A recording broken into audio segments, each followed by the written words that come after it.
What is gender? A question that has plagued the minds of many long before me. How do we begin to understand a concept of such vastness and ambiguity? We can start with the definition. Gender is the range of characteristics pertaining to and differentiating between femininity and masculinity. This definition seems accurate enough, I suppose, though I don't think it does the question justice. I can't feel this definition. It doesn't take into account the years of seemingly set in stone societal conditioning most have been forced to endure, nor the consequences of the differences, perceived or otherwise, between the genders, let alone does it begin to cover the expanse of what lies in the space between them.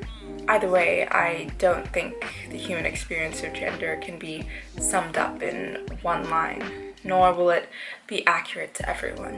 Instead, I think gender is in our experiences and how it has come to develop in each of us separately. So rather than trying to understand the vastness of what is gender, instead I want to talk about what gender has been for me. I like to think that gender is somewhat inherited, or at least it was for me.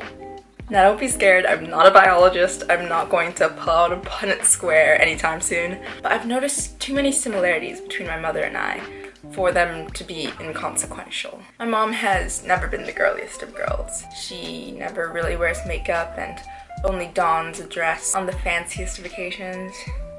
And she also has a tendency to shave her head every few years, but I don't think that's inherently a rejection of femininity. Rather, she just doesn't like doing her hair, so she cuts it, not caring what people think. And this idea that you shouldn't live for other people would inevitably be passed down to me, I think. My mother, bless her heart, never enforced gender roles onto me or my older brother.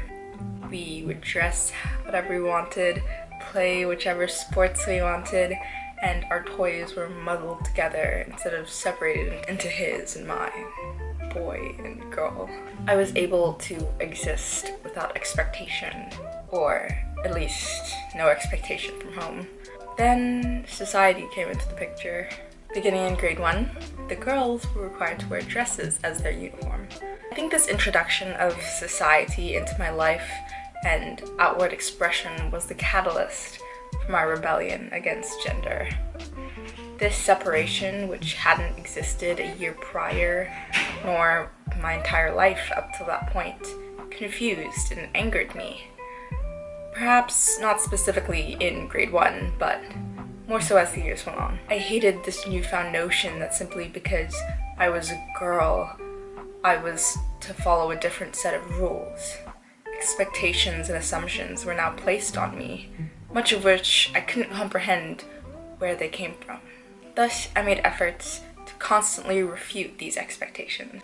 I had short dreadlocks, a popular style among the young boys in my class, as opposed to the long braids I had donned previously. I refused to wear dresses outside of our uniform requirement, and even within that, I wore them as little as I possibly could, stretching the rules to their limits. When the teacher asked for a few strong boys to help her out with something, I would always raise my hand. Additionally, I refused to learn how to babysit or cook or any of those types of duty, and I played all of the boys' sports. I felt a certain pride in people being shocked that I was a girl because I was not what they expected. In those years, it was less so about what I felt personally, but rather I didn't want to be told what to feel, how to act, who to be. I was reluctant to exist on anyone else's terms but my own. Now let's be clear, I never actually wanted to be a boy.